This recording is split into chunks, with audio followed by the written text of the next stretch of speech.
Pope Francis is taking action to confront the clergy sex abuse scandal, meeting in Ireland with survivors after writing to all Catholics about the crimes.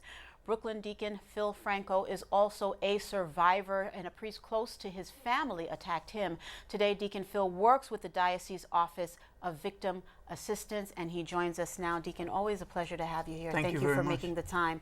First, let me ask you about the Holy Father's letter. He addressed it to the people of God, meaning everyone. Now, the message did contain strong language. Was it what you wanted to read?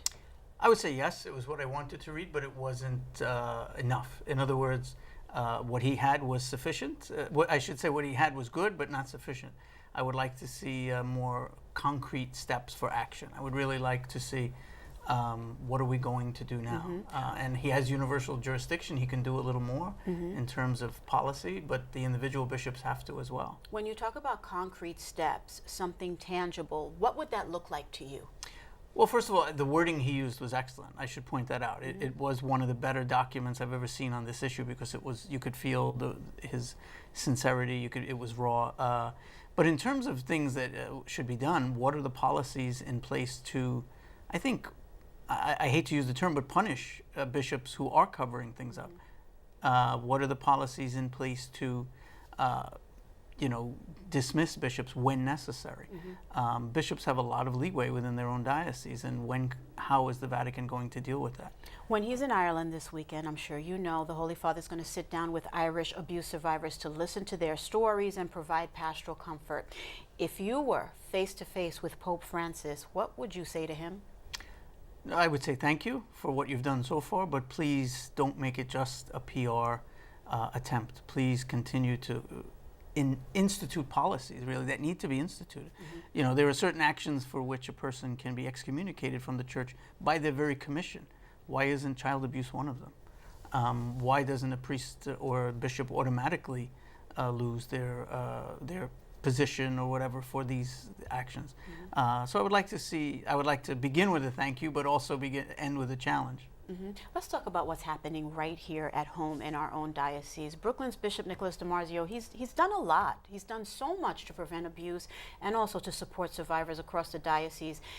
Is that example the best way forward for the church to emerge from the abuse crisis? What else can be done? I think I would agree with you. I think Bishop DiMarzio has done a lot. I think Brooklyn has been really on the forefront. I've dealt with more than one diocese in this issue. And I don't mind saying that Brooklyn was far superior to the other dioceses.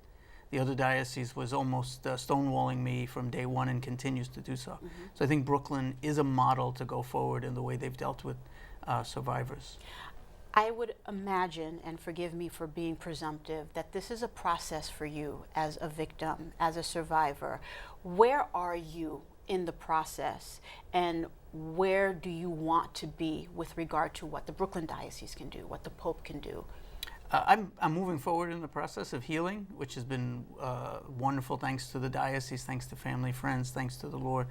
I would like to be in a place of, where probably no one could ever get, which is total healing. The concern is when something like this comes up, inevitably, you take a few steps back. I've been inundated with calls and text messages from, well-meaning people. Some people have come forward now. Some people who want to talk to me about their issues, and that's good, but it's set you back a little bit, in terms of your healing. I think the church needs to walk with us. Constant opportunities for counseling, constant opportunities for assistance. All right, Deacon. Again, I can't thank you enough for your candor and for joining us and for opening up, and I look forward to speaking with you again. Thank you very much for having me. Thanks for being here. Appreciate it.